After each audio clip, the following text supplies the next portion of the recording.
So, Netflix gets a lot of grief for its movie library, and honestly, sometimes it deserves it.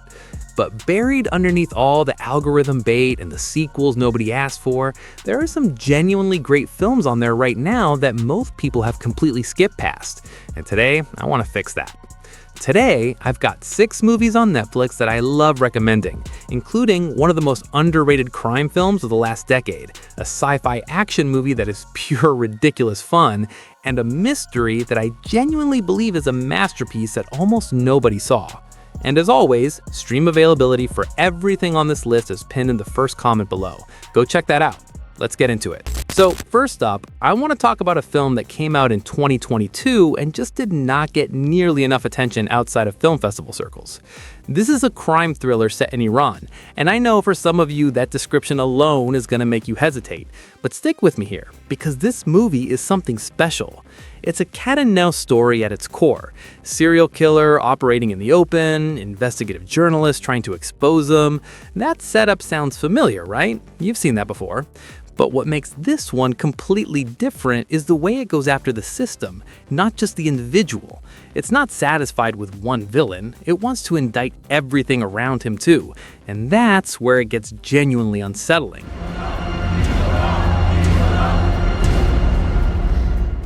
Zahra Amir Ebrahimi plays a journalist, and she won Best Actress at Cannes for this role, which, once you watch the film, makes complete sense. She is riveting.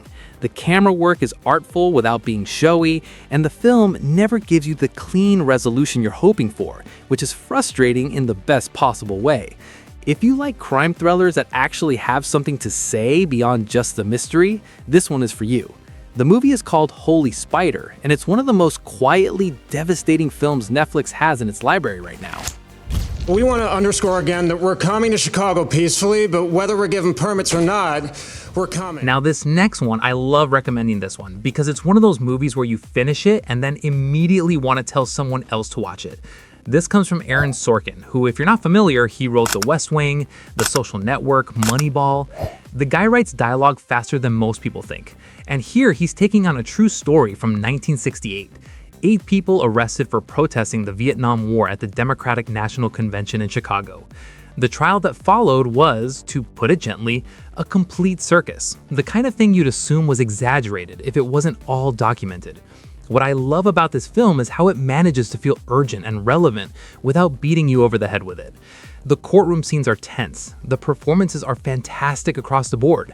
Sacha Baron Cohen is genuinely great in a dramatic role here, which I would not have predicted. If we leave here without saying anything about why we came in the first place, it'll be heartbreaking. Eddie Redmayne, Yahya Abdul-Mateen II, Joseph Gordon-Levitt, and then Frank Langella playing the judge in a way that will make your blood pressure rise significantly. It's also got John Doman in it. Wire fans, you know him as Rawls, and he's excellent. This is just a really, really well-made film about something that actually happened and probably shouldn't be forgotten. The movie is called The Trial of the Chicago 7. If you haven't seen it, this is an easy recommendation. Alright, this next one is a little different. This is a Martin Scorsese film from 1985 that most people, even big Scorsese fans, haven't actually seen, and that blows my mind a little. So the setup is almost insultingly simple. Guy wants to go home. That's it. That is the entire plot. And somehow, Scorsese turns that into one of the most stressful, funniest, weirdest nights you'll ever spend watching a movie. What happened behind the scenes is actually pretty interesting. Scorsese had been prepping another film for over a year when the studio pulled the plug on it a month before production, and he channeled all of that frustration into this movie, which you can absolutely feel. It has this manic, anxious energy that never lets up. Every person the main character meets makes things worse. Every shortcut backfires. It's like a nightmare you can't wake up from, except it's also genuinely funny. If you've seen the Safdie brothers movies, Uncut Gems, Good Time, they've openly cited this film as a major influence. That same restless, spiraling, things keep getting worse energy starts right here. Griffin Dunne is fantastic in the lead role, and the Soho setting feels like a completely different world from modern New York. This is underseen Scorsese at his most creative. The movie is called After Hours, and it is well worth your time. Hey, quick pause. If you're enjoying these recommendations and you want more of this kind of thing, hit that subscribe button and leave a like on the video. I put out new videos regularly so you never run out of good stuff to watch. Really do appreciate the support. Okay, back to the list. Can anybody else hear you? No, only you. May I point something out? Now we're getting into some really fun territory. This next movie is a sci-fi action film, and I want to be upfront with you, it is not trying to be a prestige picture. It knows exactly what it is, and it is so much fun because of that. The premise is great. Guy gets a sentient AI chip implanted in his spine after a brutal attack leaves him paralyzed. The chip can communicate with him, and more importantly, it can take control of his body, so he uses it to hunt down the people who destroyed his life. That's the movie, and it delivers on that premise in the most entertaining, occasionally disgusting, surprisingly clever way possible. The fight sequences in this film are unlike anything I've seen. Because the AI is controlling the body, the movements are mechanical and precise in this bizarre way. It's genuinely creative action filmmaking.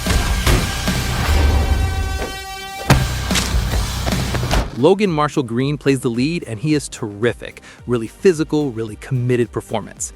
Now, I'll be honest, the supporting characters are a little thin, and this is not a movie that's going to make you think deeply about the nature of humanity or whatever. But it's got a sharp ending, it's got fantastic action, and it's got enough wit in the script to keep it from feeling disposable. If you want a good time on a Friday night, this is an easy pick. The movie is called Upgrade. Check it out.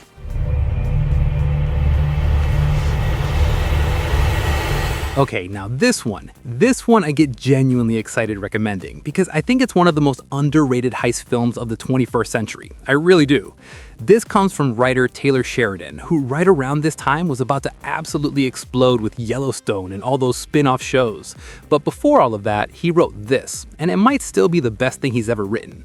Chris Pine and Ben Foster play two brothers rob banks across West Texas, not for the thrill of it, for reasons that actually make sense once you understand what they're dealing with. Jeff Bridges plays the Texas Ranger on their tail, and he is so good in this movie. Funny, tired, sharp, it's a great performance. Nick Cave and Warren Ellis did the score, and it sounds exactly like what you'd want a modern Western to sound like. Good morning, folks! Open the drawers! You got a gun on you, old man? You're damn right. What separates this from other crime films is how much it cares about place.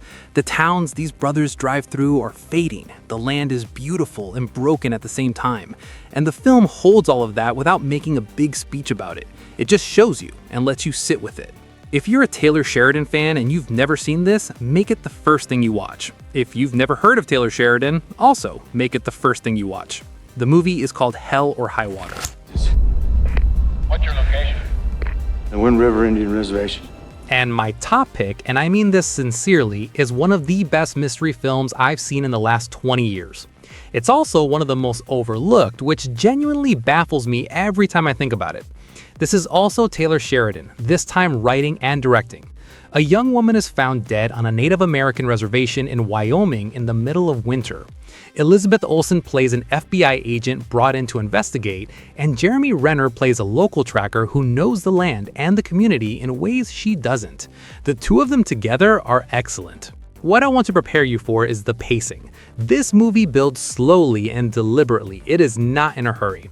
But every scene is doing something, establishing the landscape, the isolation, the weight of what's happened. And when it finally opens up, it earns every bit of the reaction it gets. There is a sequence toward the end of this film that is one of the most affecting things I've watched in recent memory. This isn't a land of backup, Jane. This is a land of you're on your own. Beyond the mystery itself, the film handles the reality of life on indigenous reservations with real care and real anger. It's not a movie that looks away from hard things, and because of that, it sticks with you well after it's over. I cannot recommend this one highly enough. The movie is called Wind River. Please watch it. All right, that's the list. 6 movies on Netflix worth your time, and I genuinely stand behind every single one of them. Now, before you go, our next video is one you are not going to want to miss. It's titled, Finally, these 10 underrated action and adventure movies free on Tubi. And if that sounds like your kind of thing, here's a quick taste of what's in it. Time loop thrillers, CIA missions and active war zones, brutal revenge stories, and road rage chaos that completely spirals out of control. All of it free on Tubi, all of it underrated, and all of it worth your Friday night. Click that video when you're done here. Thanks for watching. If you got value out of this, subscribe and leave a like, share it with your movie friend. You know who they are. I'll keep making these as long as y'all keep watching them. See you in the next one.